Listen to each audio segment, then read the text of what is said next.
Hello viewers, আসসালামু আলাইকুম। আশা করি সকলেই ভালো আছেন। আজকের ভিডিওতে আমি আপনাদের দেখাবো আপনারা কিভাবে ই-10 সার্টিফিকেটের যদি ইউজার নেম অথবা পাসওয়ার্ড ভুলে যান তাহলে কিভাবে ফেরত আনবেন। তো আমি দুটি দেখিয়ে দেবো। এজন্য আমি প্রথমেই ক্রোম ব্রাউজারটিতে ঢুকে যাব। ক্রোম ব্রাউজারটিতে ঢুকে যাওয়ার পর এখানে ই-10 লিখে সার্চ করে দেবেন। ই-10 আপনারা ই-10 লিখে সার্চ করে দিতে পারেন। দেওয়ার পরে এখানে দেখবেন প্রথমে যে একটা ওয়েবসাইট চলে আসবে, এই ওয়েবসাইটে আপনারা ক্লিক করে দেবেন। তো ওয়েবসাইটে ক্লিক করে দেওয়ার পর আমি এটা জুম করে আপনাদের দেখিয়ে দিচ্ছি। আমার যেহেতু মোবাইল, এখানে আপনি দেখতে পারবেন যে ফরগট পাসওয়ার্ড একটি অপশন আছে। এই ফরগট পাসওয়ার্ডে আপনি ক্লিক করে দেবেন। দেওয়ার পর এখানে দেখতে পারবেন আপনার ফরগেট মাই ইউজার নেম।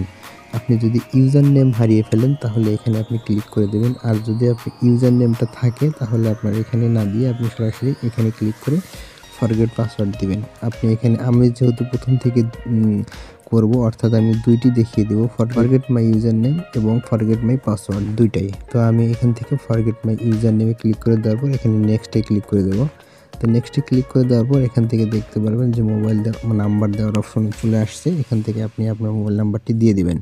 দিয়ে দেওয়ার পর এখানে দেখতে পারবেন একটা ক্যাপচা চলে আসছে। এখান থেকে এই ক্যাপচাটা আপনি পূরণ করে দেবেন। এখানে সবগুলো বড় হাতের অক্ষর আছে, আপনি বড় হাতের অক্ষর করে দেবেন। দিয়ে এখানে আপনি তুলে দেবেন। আমি তুলে দিচ্ছি। তুলে দেওয়ার পর এখান থেকে নেক্সট অপশন চলে আসছে। নেক্সট অপশনে ক্লিক করে দেওয়ার পর এখান থেকে দেখতে পারবেন একটি প্রশ্ন চলে আসছে, what is your favourite colour. অর্থাৎ আপনি অ্যাকাউন্ট করার সময় একটা কালার চয়েস করে দিয়েছিলেন, সেই কালারটা এখানে দিতে হবে। ধরেন আমি এখান থেকে দিয়ে দিলাম, আমি যেটা চয়েস করেছিলাম সেটি দিয়ে দিলাম। দিয়ে দেওয়ার পর সেন্ড মি পাসওয়ার্ডে ক্লিক করে দিলেই দেখতে পারবেন যে একটা ভেরিফিকেশন কোড চলে আসবে আপনার নাম্বারটিতে। দেখেন আমার চলে আসছে। আমি এখান থেকে ভেরিফিকেশন কোডটি প্রথমে দিয়ে দিব। দেওয়ার পর এখান থেকে আমি ফোন নাম্বারটি আবার দিয়ে দিব। দিয়ে দেওয়ার পর সাবমিটে ক্লিক করে দেব।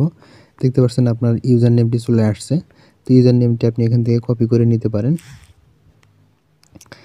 আবারও আপনি ফরগেট পাসওয়ার্ডে চলে যাবেন। তারপরে এবারে আপনার যে password, forget my password option আছে, পাসওয়ার্ড অপশনটিতে ক্লিক করে নেক্সট করে দেবেন। দেওয়ার পর এখান থেকে আপনি ইউজার আইডি, অর্থাৎ আপনি যে ইউজার আইডিটি ফেরত আনলেন এটা এখানে দিয়ে দিবেন। দিয়ে দেওয়ার পর আবারও সেই আগের মতো একটা ক্যাপচা চলে আসছে, ক্যাপচাটি এখানে তুলে দেবেন। দেওয়ার পর এখানে নেক্সট অপশনে ক্লিক। তো আবারও এখানে একটি ভেরিফিকেশন কোড চলে আসছে, আমি ভেরিফিকেশন কোডটি দিয়ে দিব। দিয়ে দেওয়ার পর রিকভারি মাই অ্যাকাউন্ট এখানে ক্লিক করে দেব। দেওয়ার পর এখানে দেখেন আমার কিন্তু পাসওয়ার্ড চলে আসছে। আমি নতুন করে পাসওয়ার্ড দিয়ে দিতে পারবো। এখান থেকে আমি আমার মতো করে নতুন পাসওয়ার্ড দিয়ে দিলাম। আপনারা আপনার মতো করে নতুন একটি পাসওয়ার্ড দিয়ে দিবেন। আমি আমার পাসওয়ার্ডটি দিয়ে দেওয়ার পর এখানে সাবমিট অপশনে ক্লিক করে দেব। দেখেন আমার কিন্তু পাসওয়ার্ডটি চেঞ্জ হয়ে গেছে। এখন আমি এখান থেকে লগ ইন করে দিতে পারবো। তো লগ ইন অপশনে ক্লিক করে আমি আমার ইউজার নেমটি বরাবরের মতো দিয়ে আমি এখানে লগ ইন করে দিলাম।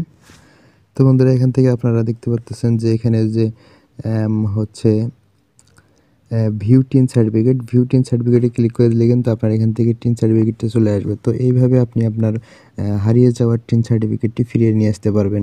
ধন্যবাদ ভিডিওটি শেষ পর্যন্ত দেখার জন্য। ভালো ভালো ভিডিও পেতে অবশ্যই পাশে থাকবেন।